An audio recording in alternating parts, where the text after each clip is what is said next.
Hello and welcome to my video from wherever you are watching today. My name is Tayana and I am a stay-at-home mum living in New Zealand, and I share all about frugal living tips and my simple homemaking journey.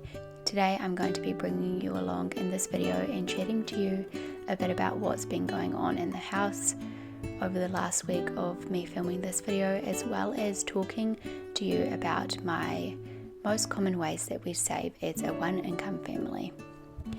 I have shared a lot of these tips over on my social media pages, but I know that there is a few new faces on my YouTube, so I thought I would do a video on this topic as well for everyone that hasn't heard my tips or is maybe interested in hearing them again.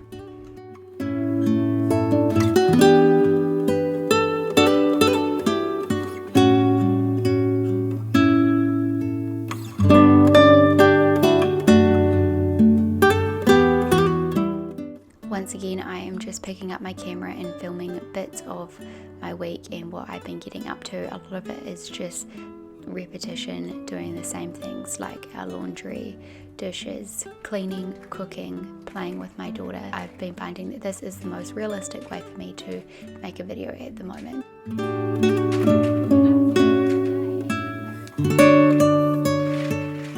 I knew that when I was packing away these blocks, my daughter would immediately want to play with them, so that serves me right for trying to clean up her toys while she's awake. Nothing really too interesting has been going on in the home this week. I found the spice rack that was in our storage and I decided to get it out. It was originally 3 shelves and a grey colour, but then I got my husband to cut it down to 2 shelves because it made this area in the kitchen feel a little bit too cluttered. And I painted it this yellow and then brought these jars from the warehouse.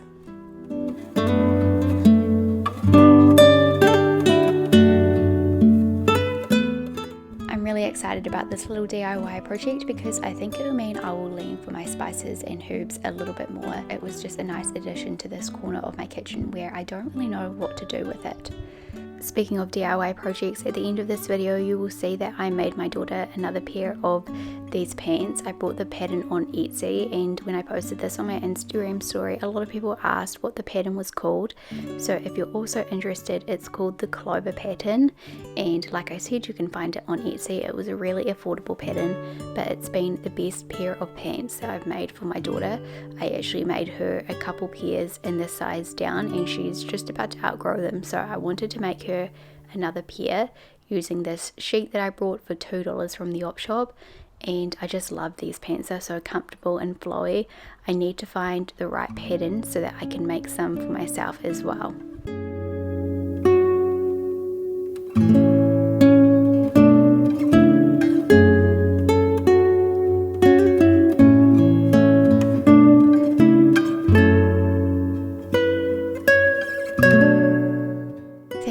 I'm doing the most in my house is cleaning. An area of my house always needs to be clean. Normally it's my kitchen. This gets vacuumed about 3 times a day. There is just always mess building up when you stay at home and you look after a toddler all day, and surprisingly only one toddler can make quite a bit of mess. So normally I'm cleaning, and while I'm doing this my daughter likes to help me, so she will follow me around with the broom or help me put away the dishes, or she'll be occupying herself with a little toy. But a lot of the first year as a mum was not like this, and my house was not kept very tidy and I didn't have a lot of time for it. My daughter didn't like to be put down, so this is a new stage for us, which I'm really enjoying. But I absolutely do not have any regrets about not prioritizing a clean home when she was younger. We were in a different season of life back then and we were just getting through, her and I both, so I just enjoyed those times, and now she's grown up a little bit and I can enjoy these times as well for what they are. I think that's an important lesson that I've learned in my motherhood journey, is to take every season as it comes and not to dwell on it, because things change very quickly.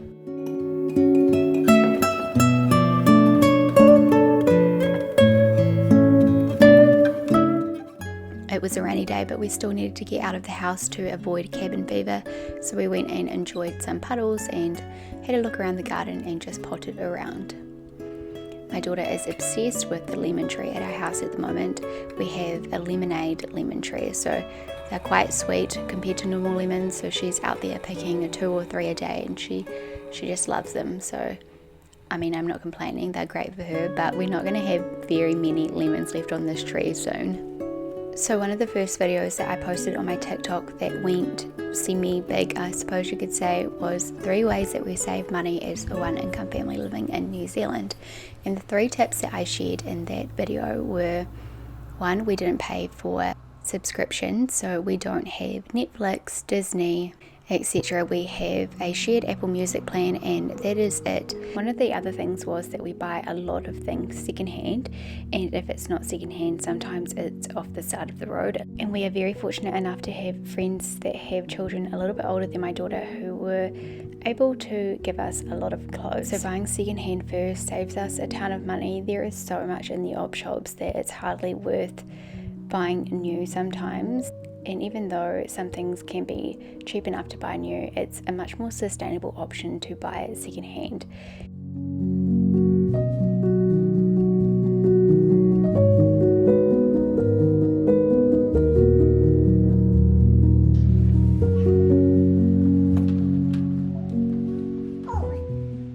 So that's another way that we save quite a bit of money. And then the other one that I shared about was cooking from scratch. As I said in my last video, this has been a journey for me, but for the most part we've always cooked at home, especially dinners and breakfast. On the odd occasion we might get a lunch from the bakery. We really prefer to eat at home. Things taste better, we can use better ingredients, and it's so much more affordable. I've noticed over the years, and maybe this is since losing an income and having a child, but eating out has become very expensive for most of the time not a very good quality product. So there are so many bonuses to eating at home, but saving a ton of money is of course one of them.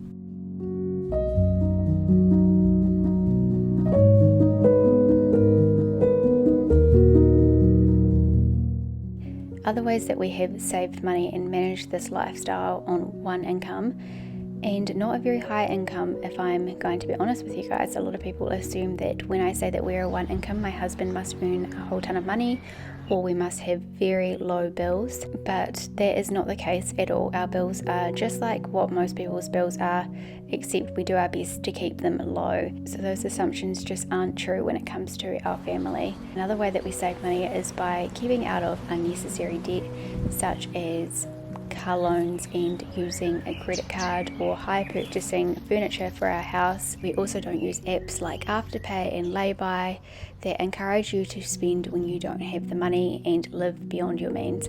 I can see where these apps can come in useful, but for the most part they do just encourage unnecessary spending. And as I've shared before, in the past I have used these apps and I've learned some very crucial lessons from them.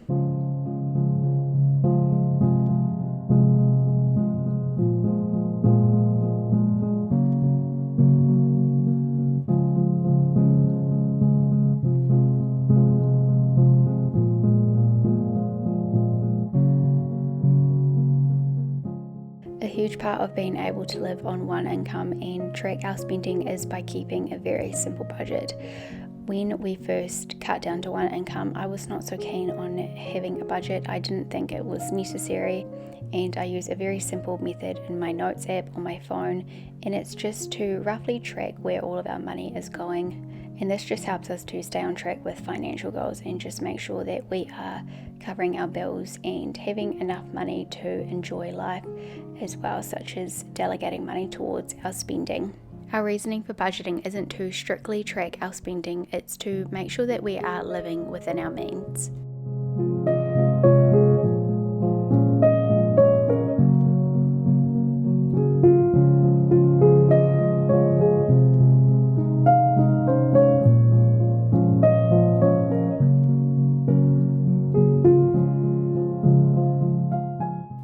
In my last video, I shared that I made pita breads for the first time and they were so easy and so delicious. I wanted to make them again, so I made a batch of 12 and I popped most of these into the freezer, but we did eat them on that night for dinner as well. I will leave the recipe down below for anyone that wants to make these.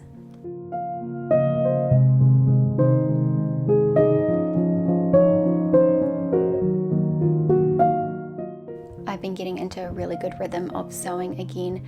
I posted a video on my Instagram and my TikTok today, and also my YouTube shorts actually, so some of you might have seen it, but it was about how I've been wanting to update my wardrobe.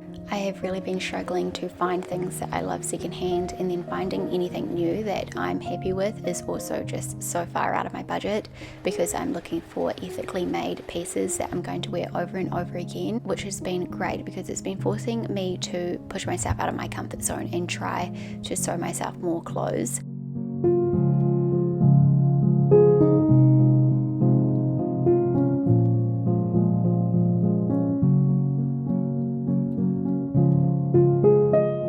There are many ways that we can afford to live on one income, but that's all that I'm going to share today. I hope that you guys enjoyed this video. Let me know what kind of videos you would like to see from me in the future, and I hope you have a good day and rest of your week wherever you are. Thank you for watching. I will see you in the next one.